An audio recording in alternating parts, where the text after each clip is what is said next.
আমার খুব কষ্ট হয় এদেশের আলেম ওলামাদের জন্য।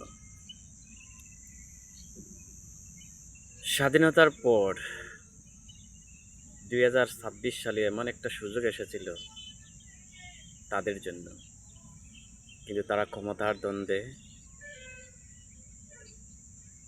একে অপরের নিন্দার কারণে তারা এক হতে পারেনি। অথচ তারা যদি সব মতাভেদ দূর করে দিয়ে এক হয়ে যেত, তাহলে 2026 সালের বাংলাদেশের সরকার হতো ইসলামপন্থীদের সরকার। এই সুযোগ স্বাধীনতার পর আসেনি, আর কবে আসবে আমরা কেউ জানি না। এদেশের আলিম ওলামাদের নিয়ে আমার খুব ভয় হয়।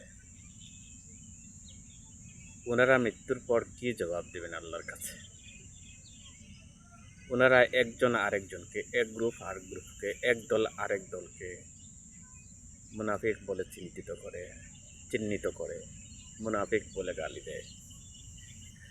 অথচ হাদিসে সুস্পষ্ট নির্দেশনা আছে, এক মুসলমান আরেক মুসলমানকে মুনাফিক বলতে হলে কি কি তার গুণাবলী লাগে।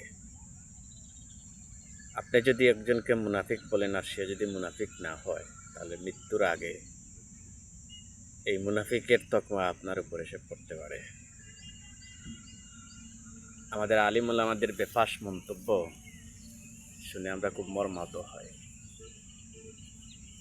জামাত, কওমি, আলিয়া, দেওবন্দি, মৌদুদি, কত ধরনের কত ফিতনা। অথচ আল্লাহ শর্ত দিয়েছেন, তোমরা ততক্ষণ পর্যন্ত জয়ী হতে পারবে না যতক্ষণ না তোমরা সব মতভেদ এক করে এক সুতায় সবাই না আসছো। এটা তো আমার মতো সাধারণ মানুষের চেয়ে তারা আলিম যারা আছে তারা বুঝে, কিন্তু না, তারা সেটা করে নাই। না করার কারণে যেই ফলাফল আসার কথা ছিল সেই ফলাফলই আসছে। না হলে 2026 সালের রাষ্ট্র ক্ষমতায় থাকতো প্রধানমন্ত্রী, রাষ্ট্রপতি, স্বরাষ্ট্রমন্ত্রী, অর্থমন্ত্রী একেবারে 100% ইসলামপন্থীদের দখলে। এই দায়ভার কার? এই না থাকার দায়ভার কার? এই যে আলিম ওলামারা যারা বিভিন্ন ফতোয়া দিয়ে মানুষকে বিভ্রান্ত করেছে,